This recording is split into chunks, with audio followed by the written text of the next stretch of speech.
जीव स्वयं नित्य निरंतर कर्मों के जाल को रच रहा है और अपने आप को बांध रहा है। आपको मुक्त होना है, बंधना नहीं है। जीव का जन्म कर्मों के अनुबंध से होता है, कर्मों के बंधन से होता है, और उसको अपना ऋण चुकाना होता है। कर्मानुबंध ये बहुत सूक्ष्म विषय है। जैसे आप जिस परिवार में जन्म लिए हैं तो उस परिवार के लोगों से आपका ऋण है, इसलिए उसी परिवार में आप आए हैं, और ऋणानुबंध उसको बिना चुकाए या बिना वसूल किए आप वहां से जाएंगे नहीं। आपको लेना है तो वसूल करना है, और देना है तो चुकाना है। ये पूर्व के जन्मों से निश्चित किया गया है। जैसे किसी के यहां पुत्र हुआ, जन्म से ही पैसा खर्चा शुरू हुआ, जो बड़ा हुआ तो उद्दंडता के द्वारा मार पूरे परिवार को क्लेश पर क्लेश देता चला जा रहा है। ये तुम्हारे कर्म का फल है। या ऐसे शक्तिहीन बुद्धिहीन ऐसे पागल पूरे जीवन सेवा करो, तुमसे अपना हिसाब चुकाने के लिए वो आया है।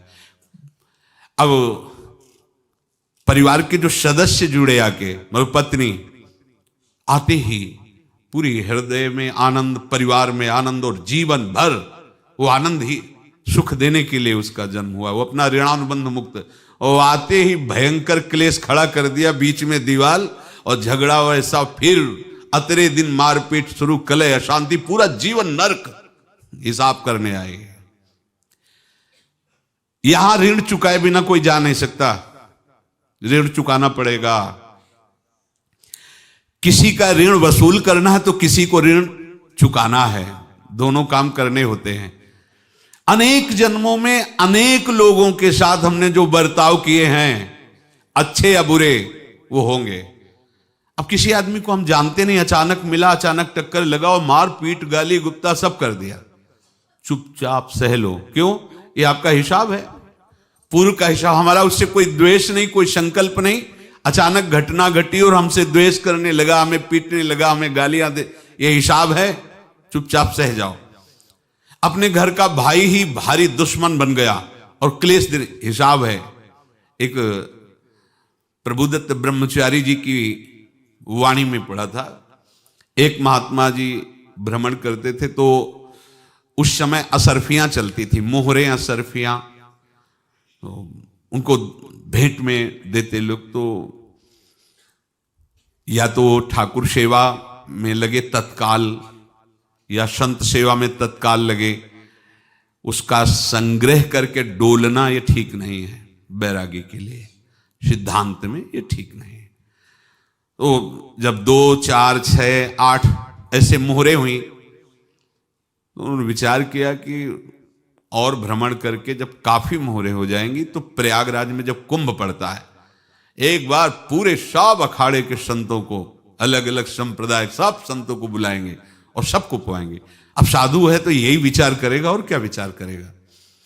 तो उन्होंने एक ऐसे डंडा बनवाया, बेंत, जो ऊपर से चूड़ीदार और भीतर पोला, और मोहरे उसमें डालते गए।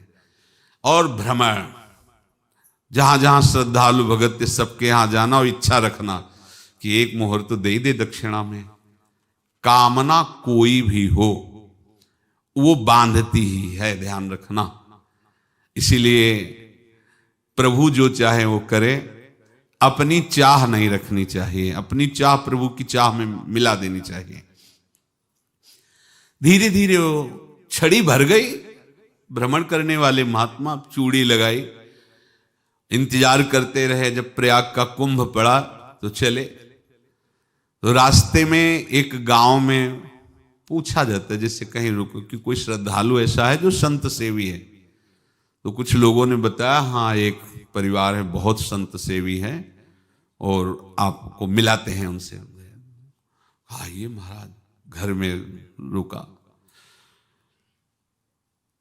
खूब अच्छा हलवा पूड़ी पवाया, और जो घर के मालिक थे चरण दबाए।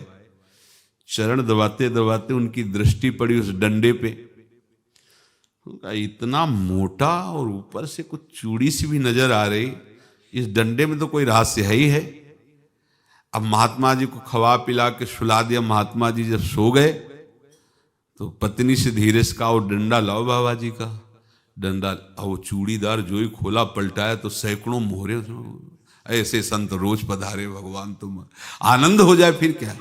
पत्नी से कहा, नाप के कंकड़ लाओ। अब वो तो महात्मा जी तो खाए खीर पूड़ी, आराम से सो रहे।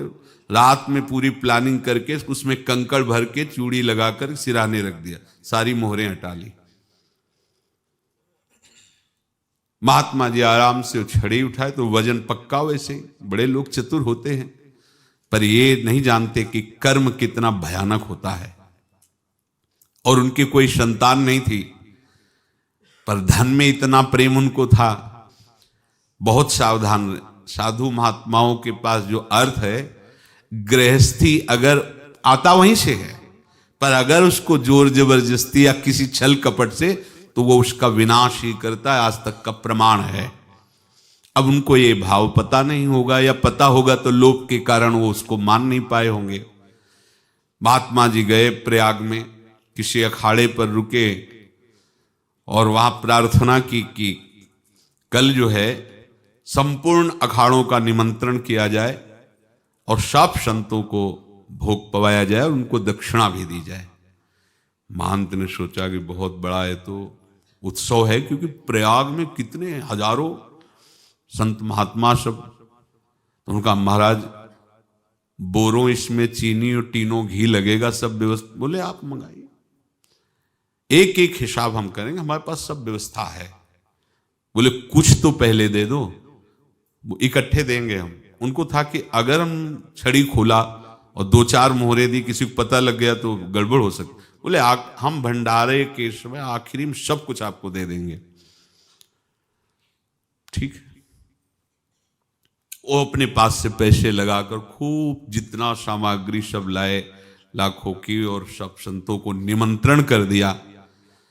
संत जन निमंत्रित हो गए, भंडारा बन रहा है। तब वहां के महंत है और उनका देखो भंडारा भी बन रहा है, संतों को निमंत्रण।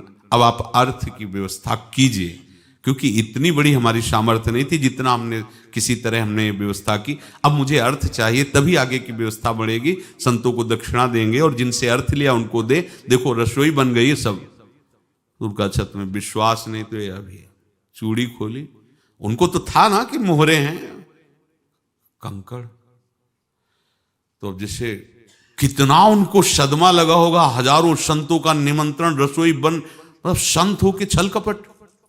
तो उनका, महाराज आपने तो हमारा नाश कर दिया, जो महंत थे।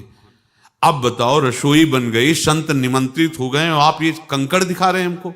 आपने तो हमें बर्बाद कर दिया, हमारी इतनी सामर्थ्य नहीं थी, आप पहले बता देते। संत होकर ऐसा छल कपट।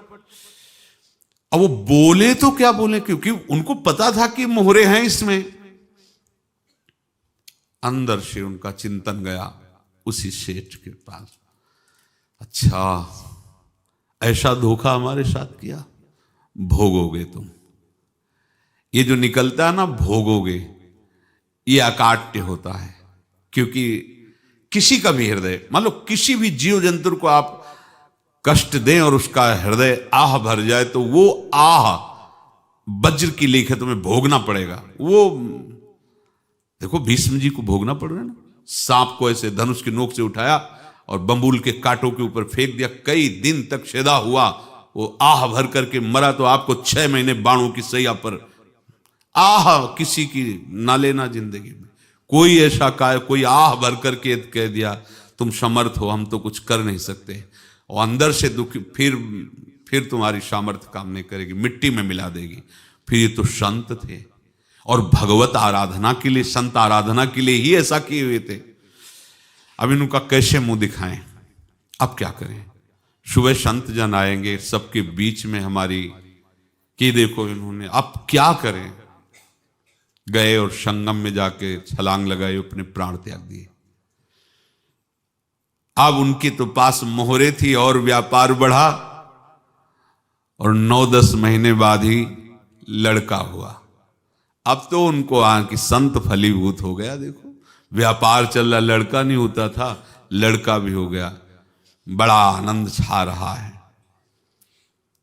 जब से वो प्रकट हुए और धन की वृद्धि शुरू हो गई, पढ़ाई लिखाई में उनके खर्चा हुआ सब, बस बीमारी शुरू हो गई उनके शरीर में, अब उसमें पैसा जाना शुरू हुआ। इतने आसक्त तो वो दोनों हो गए कि कुछ भी हो, व्यापार ठप, संपत्ति बेचना शुरू। तो उन्होंने कहा कि बेटा मैं क्या कर सकता हूं तुम्हारे लिए? बोले हमारी अंतिम इच्छा है प्रयाग चलो, और जितने प्रयाग में संत महात्मा सबको एक बार भंडारा करवाओ, हमारी इच्छा अंतिम है, क्योंकि अंतिम यही इच्छा थी। तो बोले अब ज्यादा संपत्ति तो नहीं रह गई, तो बोले घर बेच दो, मेरे लिए ही तो है, बेच दो। मुझे लगता मैं बचूंगा नहीं, पर मेरी अंतिम इच्छा पूर्ण कर दो। घर बेच दिया, जेवर बेच दी। वहां गए, जब संत सेवा की तो बोले मुझे संगम तक ले चलो।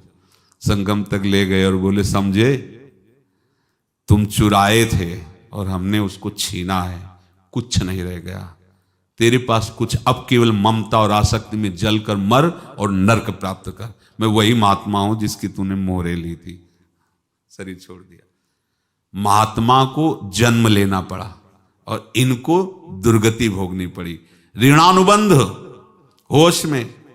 ऐसा नहीं कि आप जो कर रहे हैं कोई देख नहीं रहा, कोई हिसाब किताब नहीं, जो कर रहे हैं अवश्य में भोक्तव्यम, बहुत सावधान।